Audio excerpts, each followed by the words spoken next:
Anong iniisip mo? Ha? Bakit mo ginawa yon na hindi ka kumonsulta sa akin? Di ba may usapan na tayo? May say ako sa lahat ng bagay, mas lalo na dito. Ang laking pera nun, ininvestan mo. Akala ko ba okay sa'yo? Hindi okay sa akin yun. Ayoko lang mapahiya ka sa harap ng aking anak at sa lahat ng mga tao doon. Asawa kita. And I respect you. And I expect the same respect sa mga bagay na dapat nating magdesisyonan.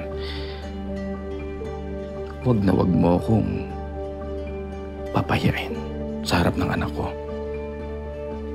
Bilang asawa mo, huwag mo akong papahiyain sa lahat ng mga tao. Hindi ko naman intensyon yun. Akala ko nga matutuwa ka kasi first investment ko yun. At good decision yun. Pero mali na naman pala ako. Palpak na naman ako.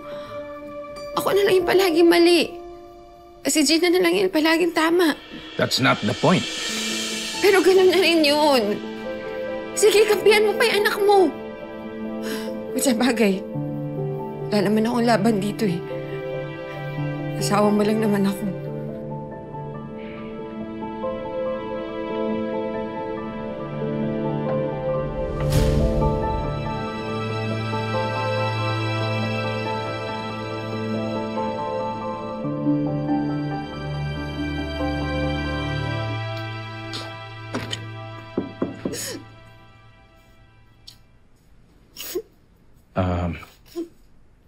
Love? Nanay Susan, anong ibig sabihin ho nito? Robert, mahirap lang kami pero hindi namin ugali ang magnakaw. Bakit may nasabi na naman si Gina? Inakusahan na naman ba kayo? Hindi naman diretso, pero hindi naman ang tinutumbok niya eh. Pinagbibintangan yung anak ko, naninakaw yung pera niya sa joint para makabili ng kondo. Alam mo, sa totoo lang, kaya lang naman nagawa ng anak ko yun kasi hindi niya ako tanggap na dito ako nakatira sa inyo eh. Kaya siguro para wala na lang gulo. Ako na lang yung lalayas. Hindi. Misunderstanding lang ho yun. Kaya niyo kakausapin ko siya, ha? Huwag na ho kayong umalis. Ano na yung bag niya? Dito, iwan niya lang mo yan. Huwag na ho kayong umalis, please. Sige.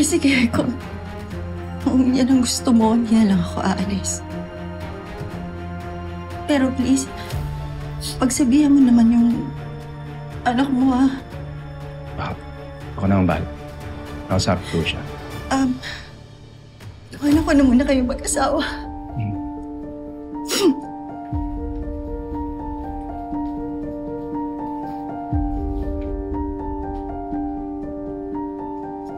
Betsy, gusto kong malaman mo wala akong kinakampihan, ha?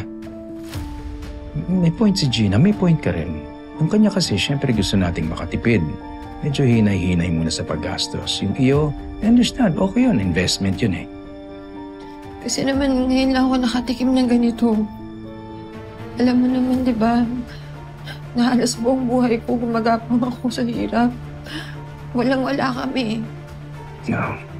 Kaya siguro nung binigyan mo ako ng access sa bank account mo, para akong isang bata na ngayon lang nakatikim ng tsokolate.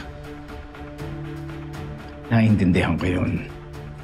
And believe me, gusto kong ma-experience mo rin lahat mga bagay na deprived ka. Yung akin lang bilang asawa mo. Siyempre, gusto ko kunin mo ang opinion ng bawat isa. At open tayo sa bawat move bago natin gawin. Sorry na talaga.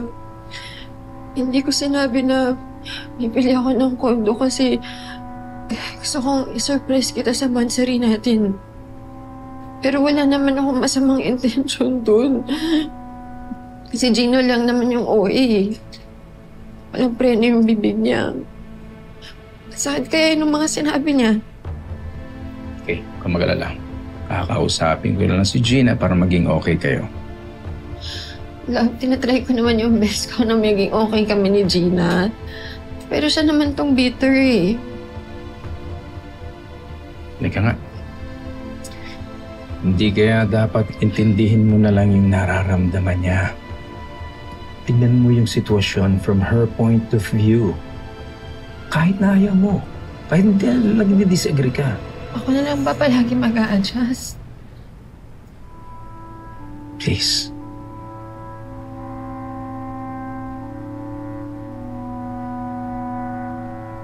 Please, para maging okay na kayo, ha? Hindi naman kita matitiis eh. Mahal na mahal kita. Ayoko ma-stress ka pa sa amin ni Gina. Hmm?